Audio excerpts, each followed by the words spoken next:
Le 6 juin 1985, de nombreux journalistes venus des quatre coins du monde se pressent au cimetière de Notre-Dame-du-Rosaire à Sao Paulo, au Brésil. Là, une équipe d'enquêteurs est sur le point d'ouvrir la tombe numéro 321, avec bon espoir de mettre fin à une traque commencée 40 ans plus tôt. En 1986, un groupe de métal fait face à une polémique suite à la sortie de son troisième album, à cause d'une chanson inspirée par le locataire présumé de cette tombe.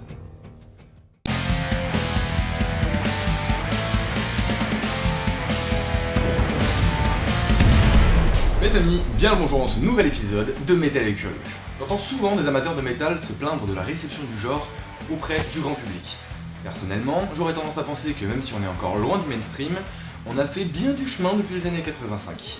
Entre Drucker qui se fout de la gueule de l'ordi à l'Eurovision 2008, que le groupe a gagné soit dit en passant, et la convocation de Dee Snider, chanteur des Twisted Sisters, au tribunal en 1985 suite à des accusations de satanisme et de promotion du meurtre, il y a un pas quand même. Plus récemment, on a Rammstein qui a fait fureur avec son clip Deutschland, accusé de bafouer la mémoire de la Shoah. Une polémique stupide si vous voulez mon avis, mais j'y reviendrai dans un autre épisode. Quoi qu'il en soit, un autre groupe a subi les foudres du grand public à cause de ses chansons. L'une d'elles, en particulier, rentre parfaitement dans le cadre de cette émission, puisqu'inspirée de l'histoire. Aujourd'hui mes amis, nous allons parler de Slayer.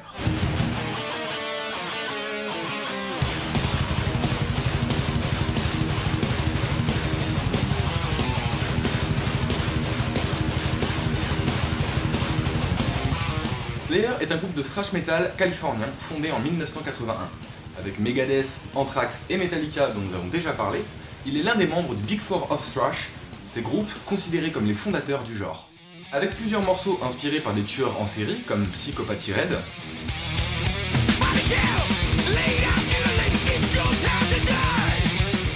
Disciple, dont le refrain est Dieu nous hait tous,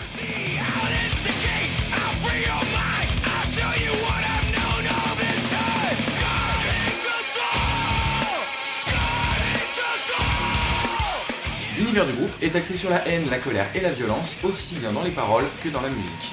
Le 7 octobre 1986, Slayer sort son troisième album studio, Rain in Blood, considéré à l'époque comme l'un des meilleurs albums de métal de tous les temps et aujourd'hui encore cultissime.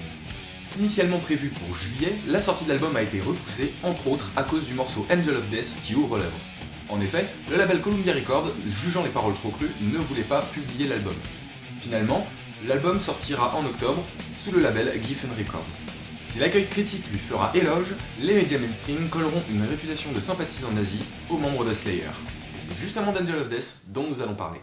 En effet, la chanson est inspirée par les actes horribles du docteur Joseph Mengele, dont le surnom est l'Ange de la Mort. Né le 16 mars 1911 à Günzburg en Allemagne, Joseph Mengele fait ses études à l'université de Munich et obtient son diplôme de médecine à Francfort. Il rejoint le parti nazi en 1937 et la SS en 1938. Médecin de guerre, il est blessé sur le front de l'Est et jugé inapte au combat en 1942. À sa propre demande, il est transféré à Auschwitz en mai 1943. Cet épisode n'a pas pour sujet le camp d'Auschwitz lui-même, alors si vous voulez en savoir plus, je vous invite à regarder la série documentaire Auschwitz, les nazis et la solution finale par Laurence Ries et Catherine Tadger, disponible sur Netflix. À Auschwitz, Mengele a plusieurs responsabilités. L'une d'elles est la sélection des prisonniers à leur arrivée au camp. Il envoyait la plupart d'entre eux aux chambres à gaz qui ont fait la funeste réputation d'Auschwitz. Les plus robustes étaient sélectionnés pour le travail forcé. Le sort des moins chanceux est vaguement mentionné dans ce premier couplet et détaillé un peu plus tard. Avant d'aller plus loin, faisons un petit focus sur la dernière phrase de ce couplet, 400 000 de plus à mourir. Mengele aurait envoyé 400 000 prisonniers d'Auschwitz à la mort. Ce nombre, si je n'ai pas de source précise, je l'explique plutôt simplement, même s'il s'agit là d'une interprétation personnelle. D'une part, comme je l'ai déjà dit, Mengele envoyait la plupart des prisonniers directement aux chambres à gaz. D'autre part, il était le responsable médical du camp. En tant que tel, il lui incombait d'endiguer les maladies qui ne manquaient pas d'apparaître parmi les prisonniers. Et Mengele avait une méthode bien à lui pour enrayer les épidémies. Par exemple, quand le typhus frappe la partie du camp où sont enfermés les prisonniers tchèques, Mengele envoie sans sourciller 15 000 hommes, femmes et enfants directement aux chambres à gaz. Évidemment, s'il n'y a plus de malades, il n'y a plus de maladie. Le serment d'Hippocrate ? Je connais pas. Sachant ceci, plus le fait qu'il a officié à Auschwitz pendant quasiment 2 ans, le nombre de 400 000 me semble pas si déconnant. Bref, les souris humaines du premier couplet ne sont pas sélectionnées au hasard. Mengele choisissait principalement des jumeaux et des nains pour poursuivre ses recherches sur la génétique qu'il avait commencé à Francfort. Il était obsédé par la façon dont il pourrait améliorer le patrimoine génétique du peuple allemand pour obtenir, selon ses convictions nazies, la plus pure des races. Il menait pour cela un grand nombre d'expériences directement sur des sujets vivants qu'il considérait de toute manière de race inférieure, toujours selon ses convictions de suprémaciste nazi. Mengele avait besoin de jumeaux pour ses recherches. En effet, lorsque le premier mourait des suites de ses expériences, il pouvait immédiatement tuer le deuxième par une injection de chloroforme directement dans le cœur et procéder à des autopsies comparatives. Beaucoup des jumeaux étaient des enfants. Mengele se montrait gentil avec eux. Il leur offrait des jouets, il se faisait appeler le bon tonton. Mais cette bonté de façade n'avait pour seul but que de s'assurer leur pleine coopération le moment venu. Le troisième couplet décrit certaines des expériences abominables menées par Mengele. Injection de liquide dans le cerveau, test de résistance aux brûlures, au froid extrême. Au moins une fois, il a tenté de créer des siamois artificiels en cousant ensemble les veines de deux jumeaux.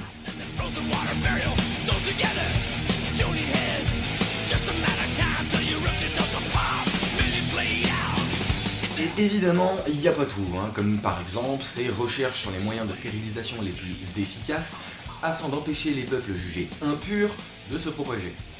Je passerai sur le quatrième couplet. Il ne s'agit là que de mettre l'emphase sur les horreurs perpétrées par Mengele, et je n'en ai pas tiré grand chose d'intéressant d'un point de vue historique.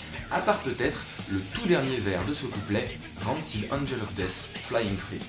Mengele était libre de mener les expériences qu'il souhaitait parce qu'il était soutenu par le régime nazi. Il envoyait régulièrement des échantillons de ses expériences, globes oculaires, membres, crânes, organes, à des centres de recherche, et il en était remercié et félicité.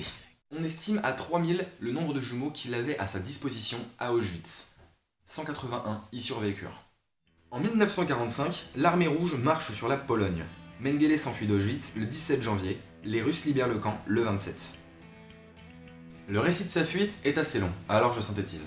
Grâce à l'avocat de sa famille et à un réseau clandestin de criminels nazis en fuite, il parvient à s'enfuir en Allemagne, en Argentine, au Paraguay et au Brésil, où les enquêteurs perdent sa trace pendant des années.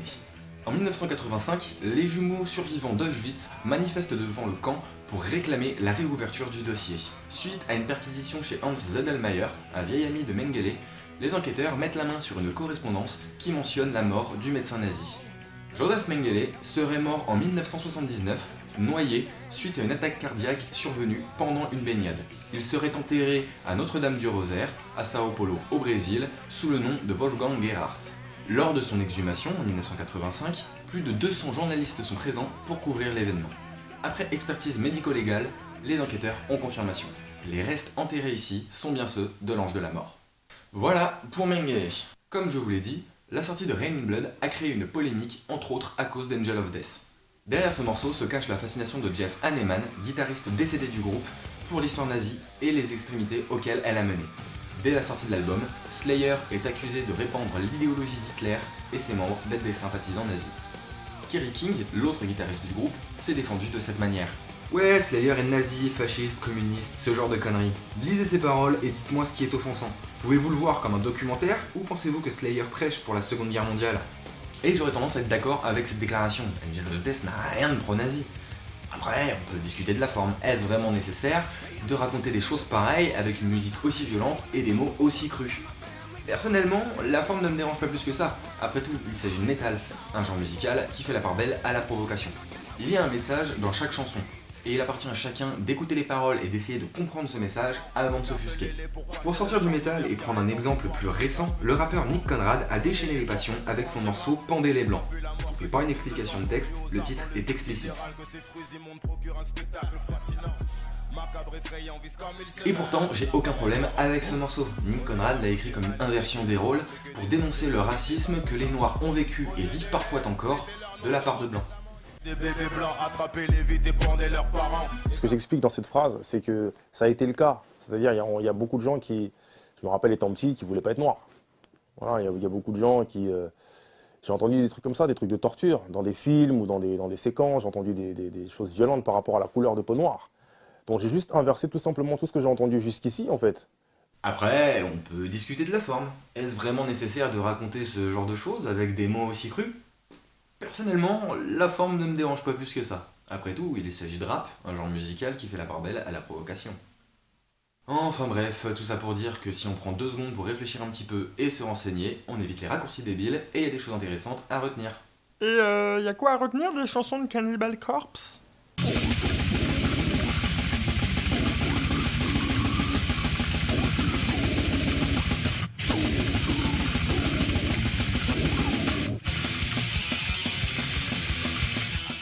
Merci d'avoir regardé cette vidéo jusqu'au bout, j'espère qu'elle vous aura plu, et si c'est le cas, vous connaissez la chanson, la propagande habituelle, likez, abonnez-vous, partagez, ça me ferait grandement plaisir et ça contribuera au succès de l'émission. J'ai bien conscience que mes dernières vidéos ne parlent pas de sujets très rigolos, mais j'ai bien l'intention de pallier à ça à partir des prochaines. D'ici là, je vous fais des gros bisous et à très vite.